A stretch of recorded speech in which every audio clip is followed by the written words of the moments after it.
Hey Lethbridge, Karri Flatla here, Remax Real Estate, Lethbridge. It's Friday morning, 2 days after Valentine's Day.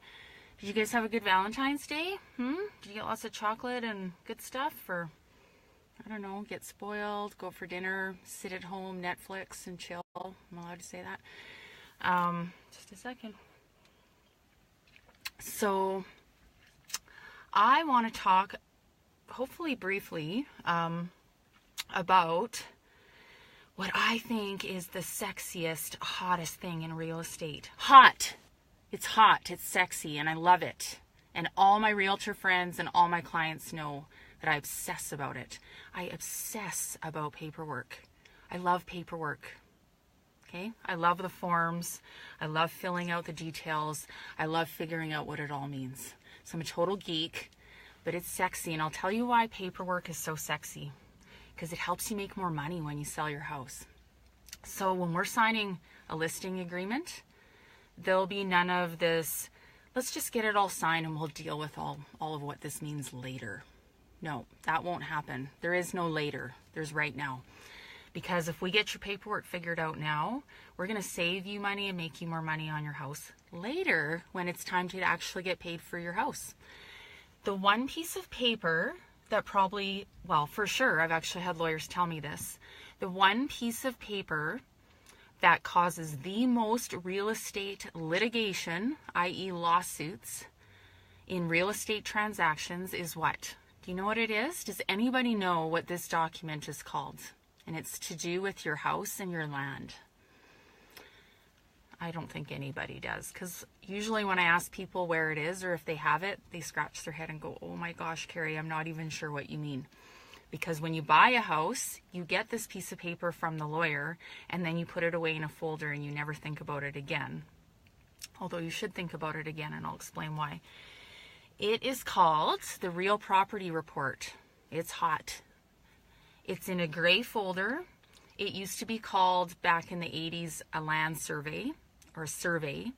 And a real property report is when a surveyor comes to your property, they don't come inside your house, and they literally survey the boundaries of your lot and all of the improvements on the lot. So they will draw an outline of the house, any other improvements, the fence, the garage, all that kind of stuff. So any important structures and improvements made to the land is on the real property report.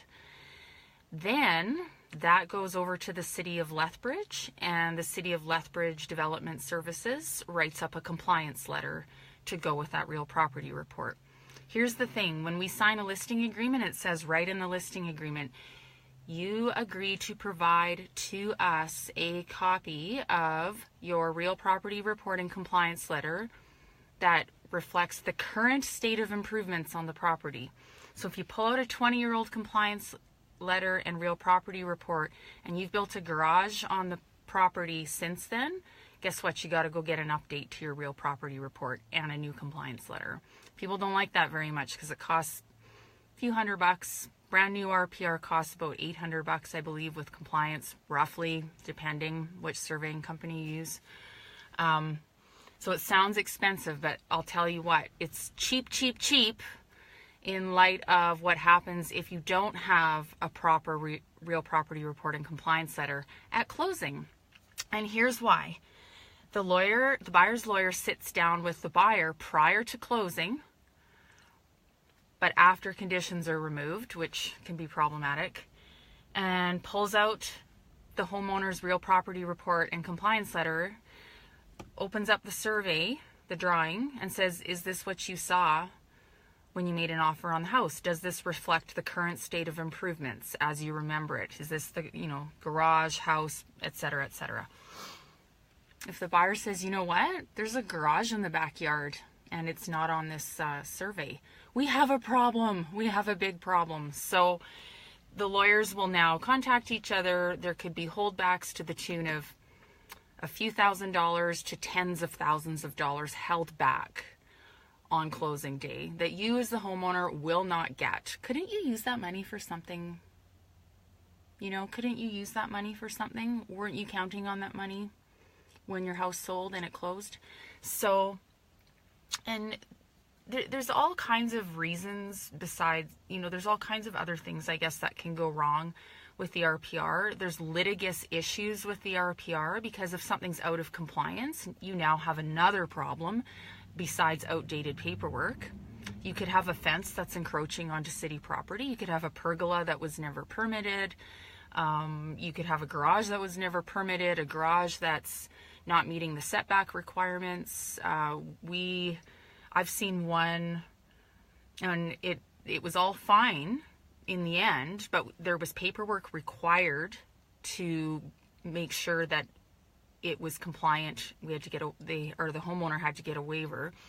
Garage on an acreage 20 centimeters off from the setback, the county setback. So 20 centimeters causes all kinds of running around on paperwork, but much better to get that done early, right? Everybody needs to know these things before the buyer sends the money over on closing day.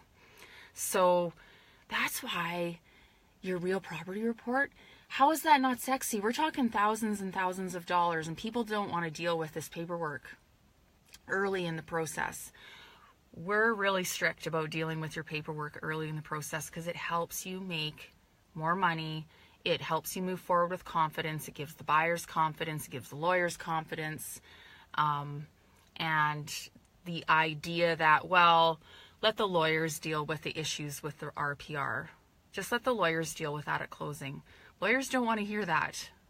And you don't want to get a phone call from the lawyer 3 days before closing and say, we have a problem because the real property report and compliance letter are out of date, inaccurate, etc., etc. So anyway, if you have questions, let me know or put your comments below.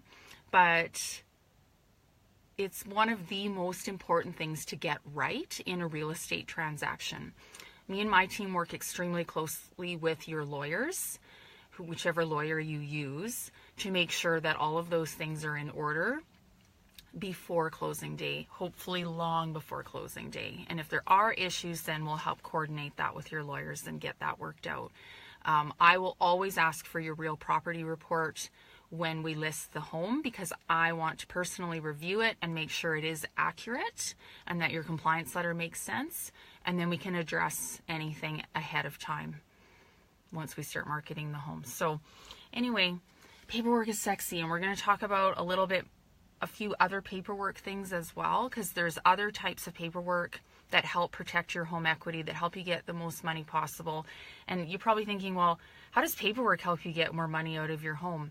Well, it helps you get the most money possible because if there are problems with these really, really important documents, you could get less money for your home in the end because of litigation issues, because of compliance issues, all these kinds of permitting issues, all these kinds of things. So that's my Friday Fire money shot for today. I hope you guys are all doing great and that you had a great week despite the wind and the cold and the ridiculous weather. And oh my goodness, if you don't have to travel and if the roads are bad, don't. Just stay home, watch some Netflix, have some popcorn, and just take it easy. I will talk to you next Friday. Probably more to do with sexy topics about making more money on your house. We'll see you later. Bye-bye.